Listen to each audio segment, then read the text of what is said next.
Welcome to the 2020 Informs OR and Analytics Student Team Competition. I'm delighted to introduce the finalist presentation by the team from Tilburg University, the Netherlands. Hi everyone, we're indeed the team from Tilburg University, and we're very honored to be one of the finalists in this year's Inform Student Team Competition. First, we would like to introduce the team to you. So two of us, Martin and myself, Tijn, we've also participated in last year's competition, in which we also reached the finals and actually met some of you already in Austin. And the competition was very challenging and very fun, so we decided to reach out to last year's advisor, Dr. Juan Vera, again, to form a new team for this year. And after a few meetings, 5 eager students joined the team. 3 of them are research master students in OR, Martijn, Farzan, and Danik. And 2 new students from our own master's program, Business Analytics and OR, and they are John and Tim. So, during the upcoming 50 minutes, we will present our work in this year's competition on network design and facility operations modeling. But first, we would like to thank BIOF for providing us with this very interesting problem to work on. So our presentation is divided into several components. We start by introducing the problem and the corresponding goals from our perspective. Thereafter, we focus on the methodology that we developed to address this challenge. Then the computational results are presented, after which we end the presentation by providing you with several business insights. So the problem. BIOS provided us with a production planning problem for a seasonal product for the fictitious company JB Manufacturing. This company produces bundles of jelly beans of different colors, sizes, flavors, and packaging types. And JB has a given number of orders, demand, that has to satisfy before the start of the Halloween season. So the problem concerns determining the production planning for 5 facilities for the upcoming 6 months. This planning consists of 2 stages, a more tactical and a real operational stage. So at the technical stage, the division of workload among these facilities has to be determined. And the main trade-off here is between the cost of transporting these raw materials among the facilities and the cost of producing a specific product at a specific facility. And this stage then also contains both a logistics problem as well as a production planning problem at the more tactical level. And after that, given the division of workload, we have to determine the production planning for each of these 5 facilities at the real-time operational level. And the main focus here is on efficient utilization of production equipment. And from our analyses, it turns out that the flavoring lines are the main bottlenecks in the system, and we hence focus on maximizing their utilization at the facility level. So the goals. There are multiple objectives to be pursued in solving this planning problem. Demand satisfaction, cost minimization, waste minimization, and a balanced workload division. Finally, we focus also on robustness of the delivered planning, as well as on the user-friendliness of the methodology and corresponding software. And this is mainly for the sake of reusability in different scenarios and in upcoming production seasons. So Martin will take the floor to explain our methodology to you. Well, thank you for this introduction, Tijn. As already defined, the scale of this problem is very large, and therefore we decided to split it into several parts using a master subproblem approach. The master problem divides the workload across the production facilities. These production facilities then determine their internal planning in the subproblem. Every production facility returns information through shadow prices to the master problem. These shadow prices indicate the willingness to produce 1 additional unit of a given color, size, flavor, and packaging type combination.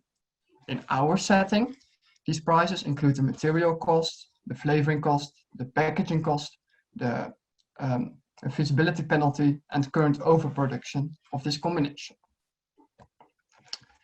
We then keep on iterating this master subproblem communication until the shadow prices are in equilibrium, as one of our key ideas is that in an optimal solution, these prices are equal. However, the master problem cannot directly influence these shadow prices since they are obtained in the subproblem. One thing that the master problem can do, however, is propose another random workload division. This random workload division, and this is random workload division across the production facilities. And this random workload division is based on an underlying probability distribution in order to exploit a larger part of the solution space. By changing these probabilities using the current shadow prices, the shadow price in the next iteration can be adjusted until an equilibrium is obtained, which is of course our final goal. After introducing these shadow prices and probabilities to you, I would like to give a brief overview of the steps taken inside every iteration of the master problem itself, which is built on reinforcement learning techniques. First of all, the master problem receives the shadow prices from the subproblem. Then, in the second step, the probability distribution of a given color, size, flavor, and packaging type combination is updated using these shadow prices. Thereafter, in the third step, a new work order division or a workload assignment is created. Then, in the fourth step, we determine whether this new division is feasible with regard to the transportation limitations. If this is not the case, then we repeat steps 2 to 4. Otherwise, we send these work orders to the production facilities and we enter the subproblem. Now I would like to look at this subproblem in some more detail. As already mentioned by time, the flavoring operations are concerned to be the main bottleneck, and therefore the methods we developed are focused on maximizing the utilization of these flavoring lines. Every facility then receives a big list of product that it is expected to produce from the master problem. This big list is then divided in the subproblem into several internal work orders. Then we determine the internal planning within these work orders, within these internal work orders, and thereafter these internal work orders are consolidated again in a big production list. We also call these internal work orders domino pieces, since the third stage in this process, the consolidation stage, shows similarities with playing a game of domino. And in the next couple of slides, I will briefly discuss these 3 different steps in some more detail. In the first stage of the subproblem, the production facility both receives the workload that it has to produce and the current inventory of raw materials. Then, using a heuristic which is based on the bin packing problem, several internal work orders, or domino pieces, are constructed. One of the main characteristics of this heuristic is that at most 2 different flavors are included within such a domino piece or an internal work order in order to minimize the number of switches in the flavoring stage. The output is then a list of internal work orders. This list then serves as the input for the second stage, where we determine the ordering in which the production takes place within such an internal work order. Here we try to minimize the number of time-consuming switches from one flavor to another flavor on the flavoring line. This is done using a heuristic based on Johnson's rule for the 2-machine flowchart problem. The output of this stage is then a list of internally ordered domino pieces, where every work order is now characterized by the flavor produced first and last. So we can indeed say that we have domino pieces, where the flavor types correspond to the number of eyes on the domino pieces. In the third and final stage, we need to determine the schedule in which these domino pieces are produced. As shown in the figure on the slide, we basically have to play a game of domino right now, in order to minimize the number of switches between consecutive domino pieces. Therefore, we transform these domino pieces to a graph, as you can see on the slide as well. We then extend this graph to a minimum Eulerian extension, and then find a Eulerian cycle. In this process, we also take the relative contribution of every domino piece into account to ensure that the least efficient domino pieces are produced close towards the production deadline. The output of this stage is then a production list, which can be tested in a simulation model. And lastly, I would like to describe the simulation model. Instead of using existing simulation software, we decided to build a simulation model from scratch. This flexible CCC model, which is an abbreviation of control, convenience, and communication, turned out to be computationally efficient. One of the strengths of this model is the control over the process, which allows for a complete tracking of production flows. The convenience of the model is highlighted by allowing for multiple runs in which different scenarios, both deterministic and stochastic, can be analyzed. Lastly, the communication is extremely important, since the master subproblem methodology requires an immediate communication of shadow prices. By building our entire solution in MATLAB, we have provided a complete pipeline. Now, I would like to give the floor back to Tijn again to describe our results. Thank you very much, Martin, for explaining the methodology. So the methodology is used to generate the following results. And we first look at the nominal case, a single run with deterministic production rate. So using the generated production plan, we are able to finish producing all order products in just over only 75% of the time spent. So only 137 of the 182 days. And additionally, we would like to highlight that not only all demand for the Halloween season is met, but we even managed to process all raw materials before the production deadline and thus create no waste in the aftermath. And although these results sound great, it is hard to define how far these are from optimal solution, since we also use these heuristic methods. But nevertheless, one thing that we already mentioned is that we developed our algorithms in the subproblem with the goal of optimally utilizing the flavoring lines. And from their utilization graph, it is clear that the flavoring lines are used almost constantly. Therefore, we believe that our solution has to be good, since the most critical part of equipment is running efficiently, and all the other non-bottleneck parts, they have not suffered from our approach. Finally, some caveats. We notice that the workload among the facilities is somewhat unbalanced, and to be specific, the Green Bay facility finishes production earlier, and this is largely due to the initial inventory levels at this facility. And we recognize this could be compensated for, to some extent at least, by transporting raw materials. But when focusing on demand satisfaction and cost minimization, this really seems like redundant transportation. So transportation simply for the sake of a balanced workload division. And we chose not to pursue this. But we are able to incorporate this by including extra penalty terms into the shadow prices for imbalances.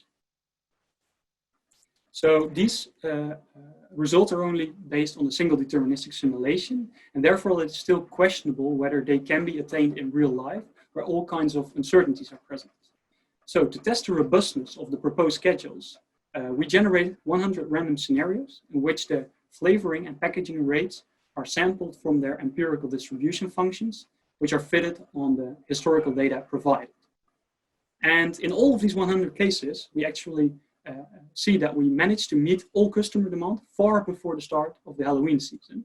The worst case demand satisfaction date is only 142 days. This is a direct consequence of our approach also. We use small production batches and are thus less vulnerable to these one-time deviations in rates. However, we still notice that Detroit suffers slightly from the stochasticity, since it finishes the production of all raw materials a few days after the deadline here. But notice that demand is long met by them. Also, Springfield contains some outliers, and this can be explained by the fact that the historical data contains a few extremely small bagging rates, and these cause the empirical distribution function to be a bit more noisy for Springfield. Finally, very important, our business insights. We derived the following conclusions from our research. In the first place, we would like to advise JB to implement our model to generate the production schedules, since these will ensure that Halloween demand is met and that production equipment is running efficiently. Also, the generated schedules will be robust to production uncertainty and can, as such, be confidently used in a real-life operational environment. And apart from that, we think that our method really distinguishes itself by being user-friendly. So all information on product flows and bottlenecks can be easily accessed, and reusability is guaranteed for production seasons to come. So we would like to end this presentation by giving some recommendations and directions for future research. First, we would advise to diminish the amount of RMI inventory, since a relatively large proportion of material is currently not required to meet demand, given our efficient production plan. And then at the same time, it could be worth to investigate whether demand can be increased, since we believe there is ample opportunity to fulfill more demand given the current infrastructure by using our model. And lastly, we believe that JB Manufacturing should investigate whether it is worth to increase the speed of the flavoring lines, the bottlenecks. And if this speed can be increased, efficiency can be enhanced even further. This was our presentation. We really hope you enjoyed it. And thank you again for this great opportunity. If you have any questions, please feel free to ask them now to us. Thank you.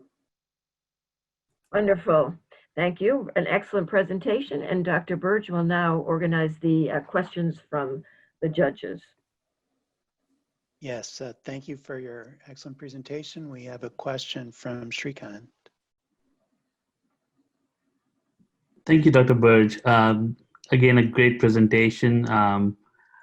The question I had is, you made a comment that we had more raw material than the finished goods, the demand for the finished goods. So as you look at the process, as you're meeting your demand, the process would also have some extra amount of material that needs to be processed. So wondering, how did you account for that extra amount of material that's getting processed just because because of the product proliferation that happens?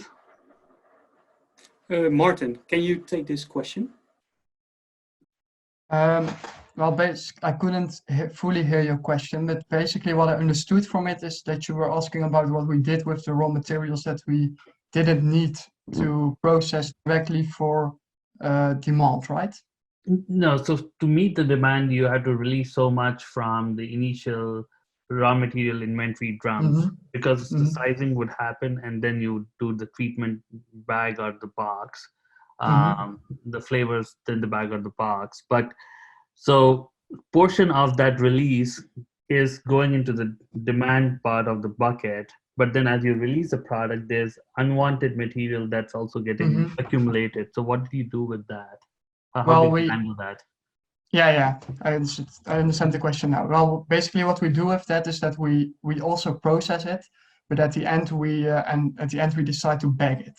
So in total, I believe that we had about 36 million pounds of raw material in inventory at the start, and we only had a demand for 20 million pounds there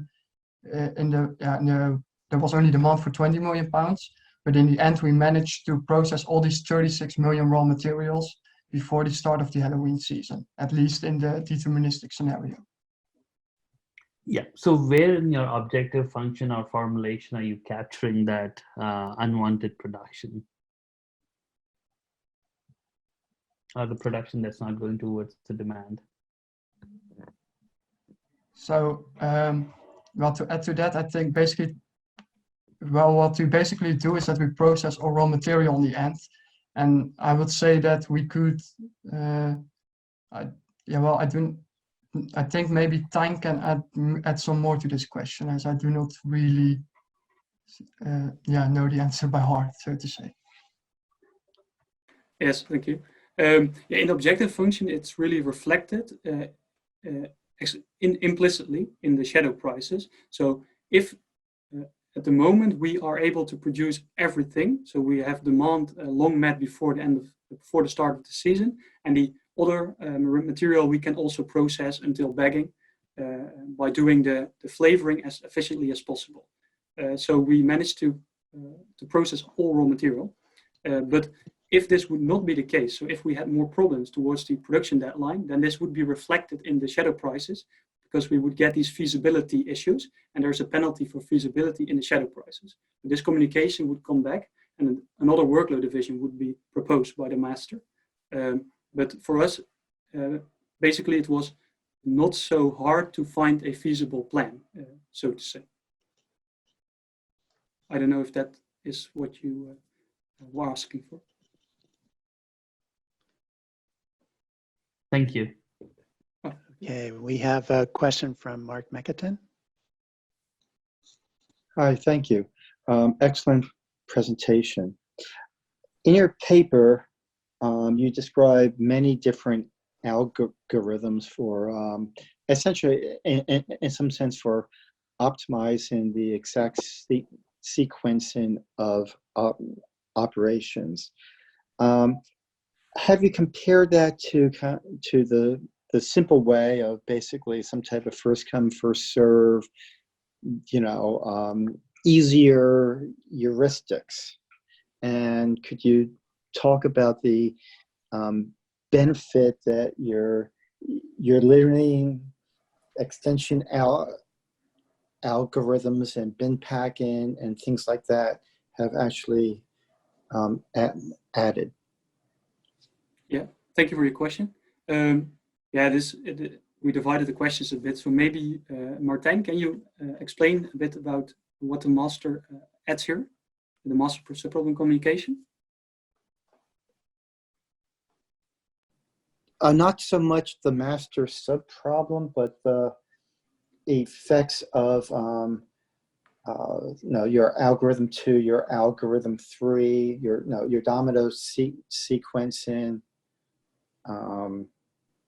and bin packing. What it adds to doing very simple rules. Yes.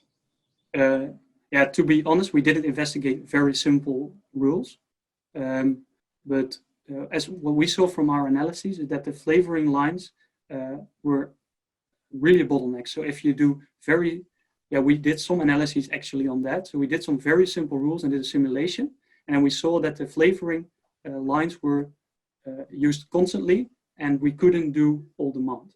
So that was mainly the incentive for us to look also into more advanced methods to optimize the flavoring lines, because all our subproblem algorithms are aligned to do this, optimally utilizing the flavoring lines.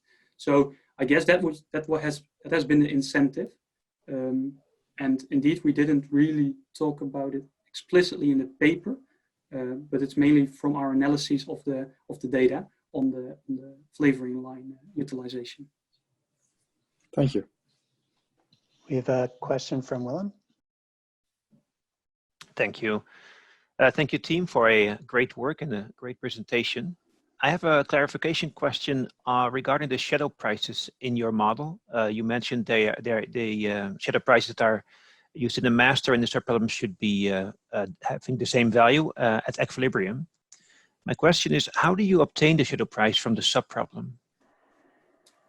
So I assume the subproblem runs all the way through your 3 algorithmic proposals for scheduling and so forth, which, by the way, are pretty nice. But how then do you derive those shadow prices?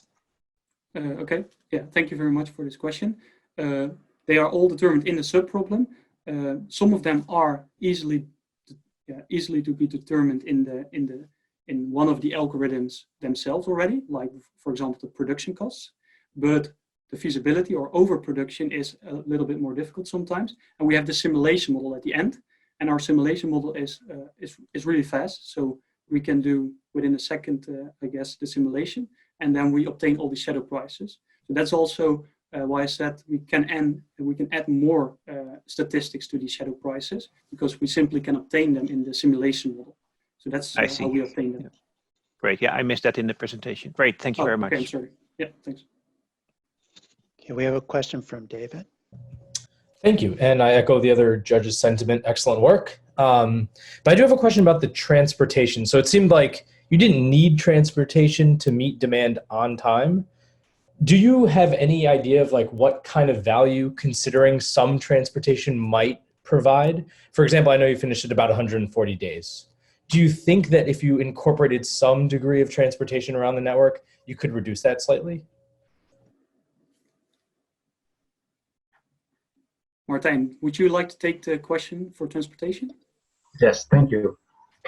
So you're asking me that if we incorporate a little bit more transportation, that we can improve our solution? Yes, exactly. Do you think there's any value that might be realized, even though I know you can fulfill all demand, at least through the simulations, but do you think there could be some value in trying some transportation? I think we tried to do this, but it wasn't really beneficial for our case. I think simply because there are a limited amount of raw material inventory bins available in each facility. I mean, 3 ones available, and you can only transport at most 1 color. So you have to be really careful by in deciding which color you are going to transport to which facility. And I think this will merely add to the decrease of the workload divisions between the facilities. So this will decrease the workload division in Detroit, for example, and increase the workload in Green Bay. yeah, this is the initial inventory. So yeah, I hope this answers your question, but I don't think it will add many. It will add much to the solution. Okay, great. Thank you. Right. I had one more quick question. I think you mentioned that you took the least efficient work orders to be produced later. I wonder if you could explain that and give some rationale behind that. Martin, can you take this one? Yeah, sure. Basically, what we did is if we go back to the subproblem and to stage 1 of the subproblem, if you can go quickly there. In this first stage where we create these domino pieces or internal work orders, there we already take into account which part of the demand they basically serve. So you can have work orders that are entirely built to serve for demand, and there are some internal work orders which are mainly considered to be waste or additional raw material, to come back to the first question. And then in the third stage of the subproblem, we basically divide these domino pieces or internal work orders into several categories based on their waste percentage that they include. And then we basically solve this kind of Eulerian cycle, finding a Eulerian cycle, that problem. We solve that for every category. And of course, we also combine the different categories in such a way that we get a real production list of it. I hope that's a bit clear and answers your question. Yeah, now I understand what you meant by efficient. Okay. Thank you. Thanks very much for your presentation. I'll turn it back to Terry.